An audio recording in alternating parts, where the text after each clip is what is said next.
picture of all of you, because this is so dark.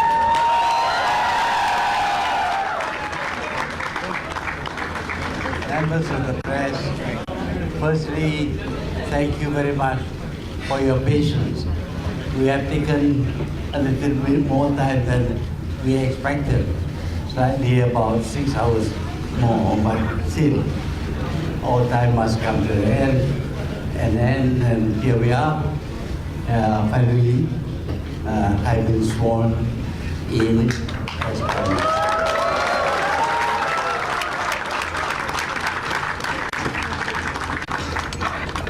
The delay is unavoidable because of certain official processes which we have got to go through. But the important thing is that in the end, it is, I was sworn in today. Our intention was to have it today. And it has now happened.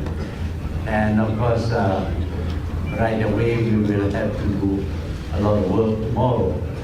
But I would also like to thank the people who supported us during the campaign. Actually, nobody in Malaysia had ever seen the kind of support that was generated for Pakatan Harapan.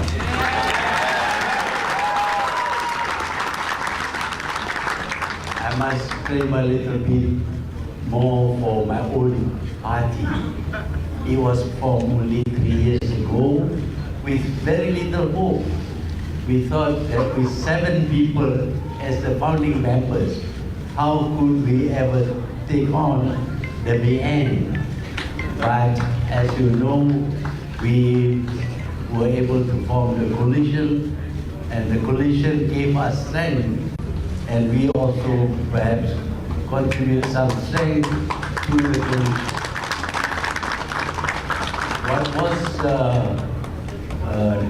remarkable was the very rapid growth in the support for the BN, for the, not BN, I mean for the Pakatan Harapan.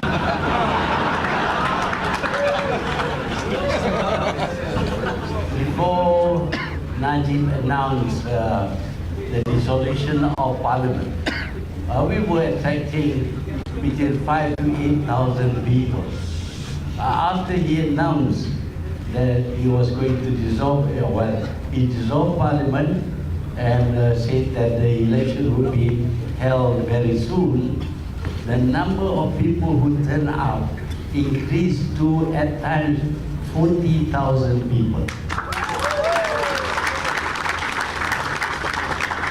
Unfortunately, some TV stations and some newspapers were unable to count beyond 200.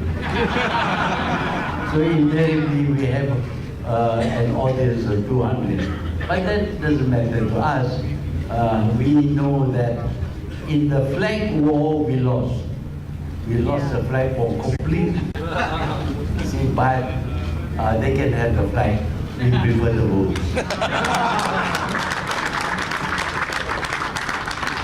I think we did extremely well.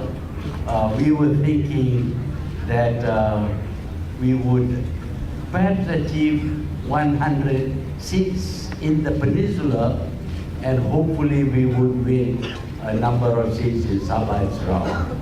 But as it turned out, in the peninsula alone, we achieved more than 120. So we had achieved the simple majority which enabled us to form the government. Of course, formation of the government involves getting the signature of the king, and to do that, the king insists that there must be an official count coming from the election commission. the election commission, as you know, was quite slow, but it was not until 4 o'clock in the morning that we got the full result. But apparently, the king got his result in written form only at 3 o'clock this afternoon. So it was fixed for the year, our swearing in at 5, but due to various procedures, it went on until about 9:30. That is the story about the official side.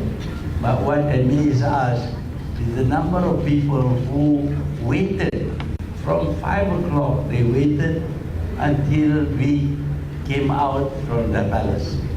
And the enthusiasm was really fantastic.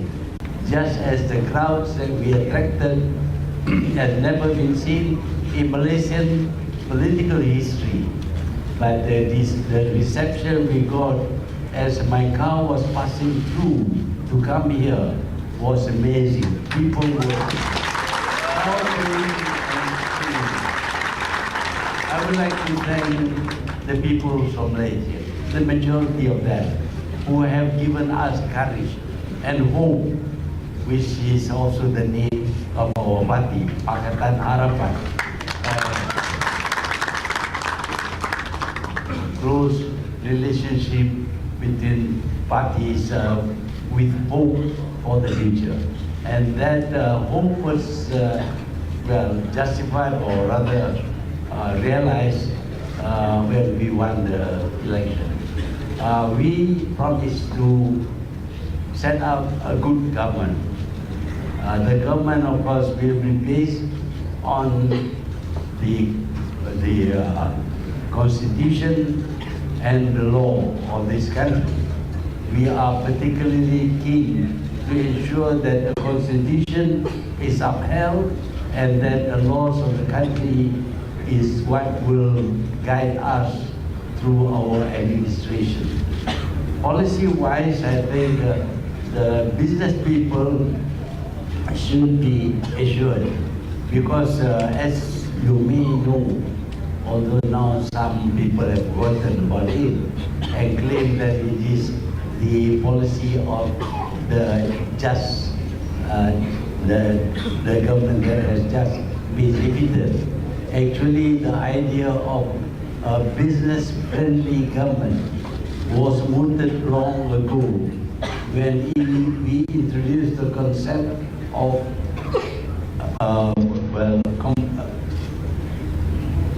Malaysia Incorporated. Malaysia Incorporated simply means they will regard the private sector and the government sector as being part of a corporation, and the corporation is Malaysia.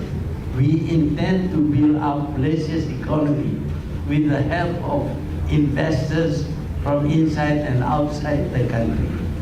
We would like to see a very active stock market and also increase in capitalization of the stock market.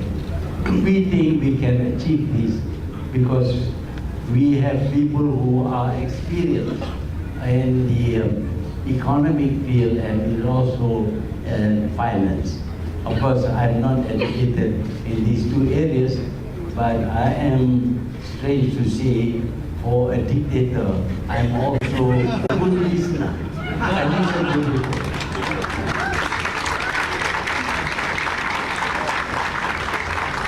Among the people I had to listen to was Rafida. She makes herself heard whether you like it or not. And in the last days of the election, she came out in full force to help us, and this has helped us a lot. So as Tun Taim, Zainuddin, Rais Yatim, and the rest, I believe that they all wish they had the guts to come out like these three people. But of course, guts is a commodity that is scarce in this country. But anyway, we had enough people with guts to come forward and stand by us, support us, and you know, we were cut off from all sources of funds. But I would like to say that some people surreptitiously gave us money. They don't tell people, they come very quietly, because you know what will happen to them. What will happen to them is that if they are simply close to Pakatan Harapan, in particular close to me, they would be visited by the Income Tax Department and sometimes the MACC, and they have been forced to pay additional tax which are not due to them. We intend to study how much they have been forced to pay, and we would like to reimburse them for the money that they have.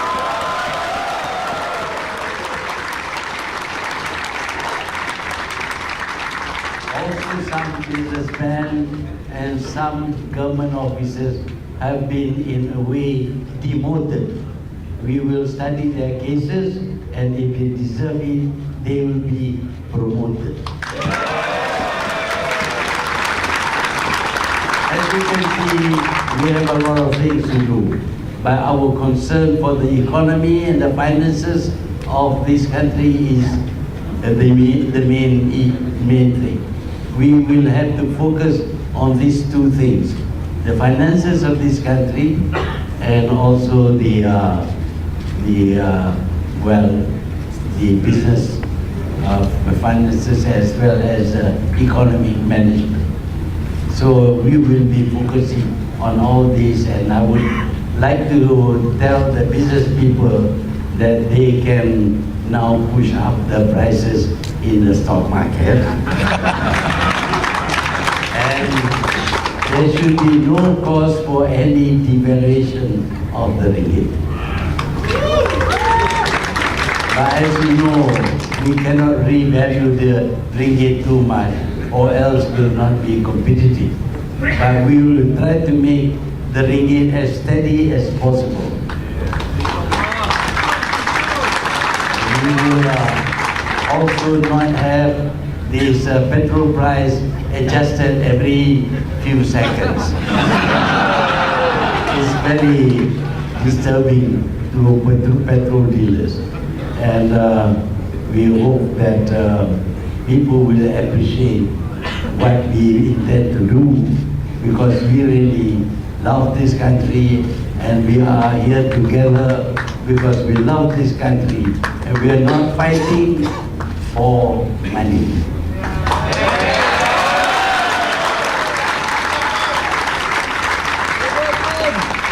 We will abolish the term cash is king.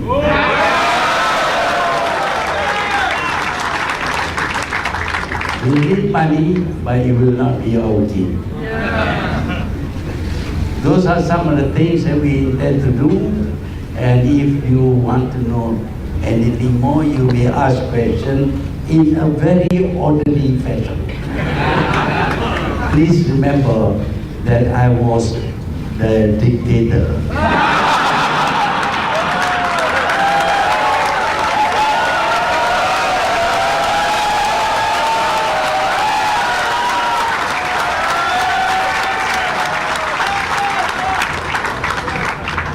Questions, please. Can you please call your name? Can you please state your name and your media house, please? What state of finances are you going to inherit from the previous administration? Because you talk a lot about corruption during your campaign. Horrid financial problem is Bank Negara, which says that the total amount owed by the government to banks and other creditors total up to about 800 billion. But I also know that this does not include the total figure. Some hidden figures were there, And I believe that saying that we owe 1 billion ringgit, it's not 1 trillion ringgit, it's not an exaggeration. We will have to attend to that. We believe that we can get most of the 1MDB money back because we know you have the money in America, in Singapore, in Switzerland, in probably in Jolo and in. We have a number of people who have expertise in this area. We have to attend to that. The other thing is, of course, we have to increase the confidence of investors in Malaysian administration. We will rule the country according to the laws of this country. But we also intend to abolish laws which are oppressive and unfair. And we have to study the fake news law. And the other one is the social security. National Security Council, which is designed, I think, to frighten people. Thank you. Yes, the lady in this back. Yeah.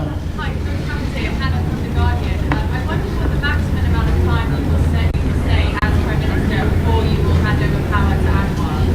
The maximum term you can take yourself. Anwar. We have all agreed that as soon as possible, we'll work on his pardon. He's due to be released very soon. If we can expedite that, we'll do. But we want to give him get for him a full pardon from the king. And with that he will be free to indulge in politics to his heart's content. But do you have a maximum time that you will serve as Prime Minister? I think I have some experience. I think the government may need my experience.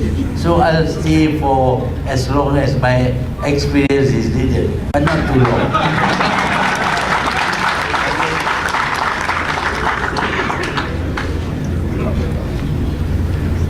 Talk about ideas, three CNBC TV.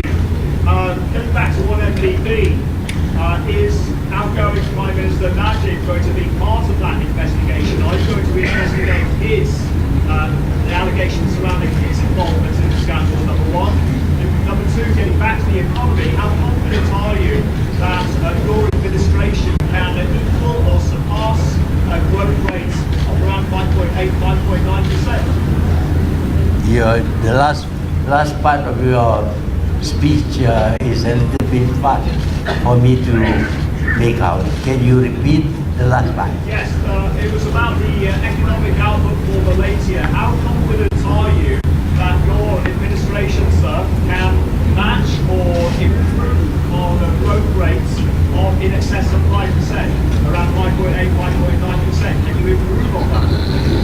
I believe I can try because I've had some experience in my 22 years. I became Prime Minister in 1981 at a time when the country was going through a very serious recession. It happened that while I was there, the economy decided to turn itself around. Not due to me, of course. But subsequently we have problems. For example, one of the worst problems was the financial crisis caused by the currency traders. And that also, I think we managed quite well. We recovered earlier. So we have some minds in the government which will be able to at least in order to solve many of the economic problems caused by the previous Prime Minister.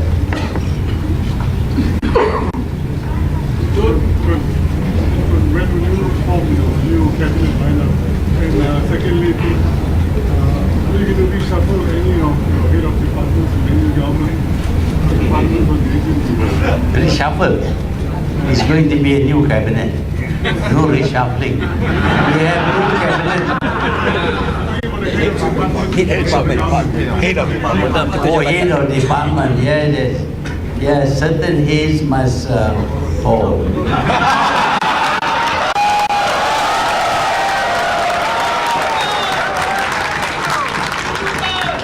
We find that some people were aiding and abetting a prime minister which the world condemns as a kleptocrat.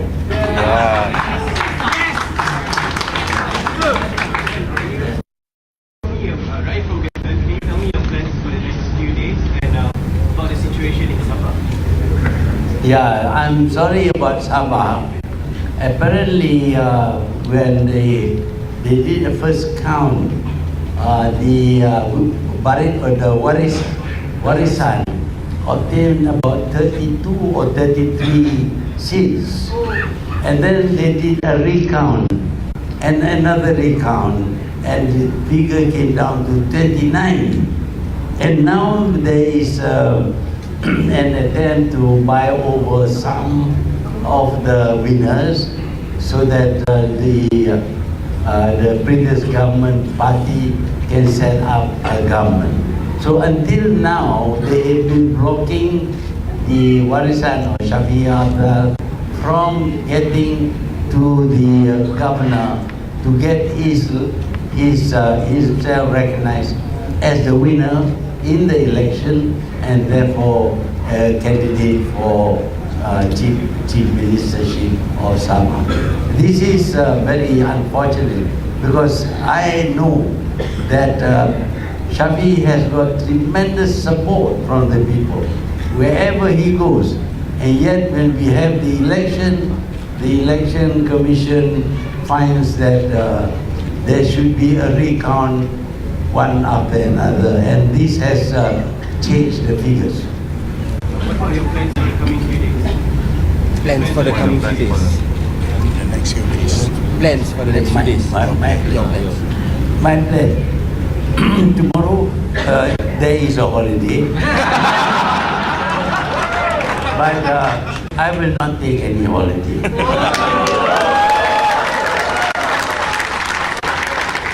Tomorrow we'll have a meeting of the Presidential Council of the Pakatan Harapan because we have to discuss about the formation of the cabinet. Although I am Prime Minister, I am bound to consider the views of the component parties, how we divide the number of ministers between us. There are quite a number of things we need to do. Some are officially required. Some are, policy decisions. So there will be a very busy time. I will not be going back home at 4 o'clock. I normally go back at 6, but I may extend it to 7. Today, as you know, we have extended it to 11 o'clock. That is normal. Thank you. Mahathir, on stage right now, you have people from parties of different ideologies, people who you never really thought you would ever work with. What is the message to the people of Malaysia who are wondering whether all of you can actually work together going forward? We have produced a very comprehensive manifesto. We have agreed on the contents of the manifesto. The thing is, of course, for us to fulfill our promises. We are not going to say, you were a bad guy before, you were a dictator before.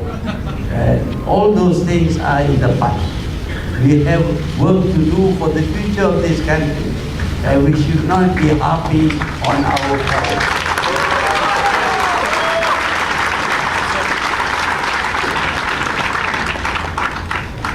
Hi, I'm Salma from NT7. I would like to know, do you have any plan to settle the country's debt because once you have Settle the country's debt. That's because we want to. Because we want to. Of course. You want to. Because That you will be our abolish debt. priority. We have to reduce the debt and we had to pay the debt. Now we think that we can do quite a bit there because we know where the money is, and I think we can squeeze some people who have the money. But also some of the debts were too big for us. We need to renegotiate the terms and the amount, and of course the terms of payment over the years. The interest rate sometimes is too high. That also we'll look into. So as you can see, there is a lot of things that we can do to mitigate the situation for the Malaysian finance. Pink diamond. Pink diamond, how much is it? Okay. The last one, okay, from China.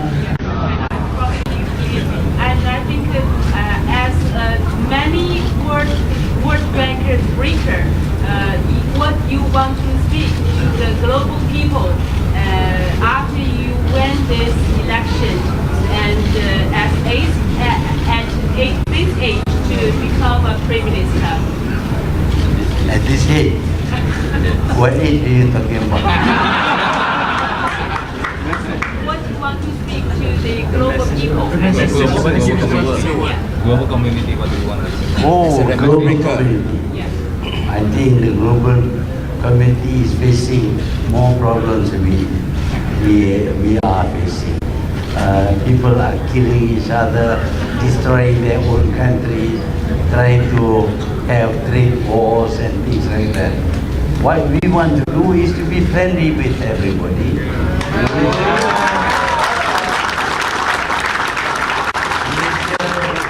Has been a trading nation. Trading nation needs markets. You don't quarrel with your market. You try to be friends with them. So if other people want to quarrel, they can quarrel.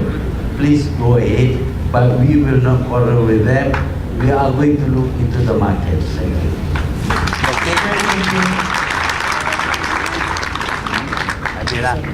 Thank you. Please comment. PC Ramli, maybe secure his release. Rafizi Ramli, Very secure his release. Rafizi that he doesn't go to jail for mafia.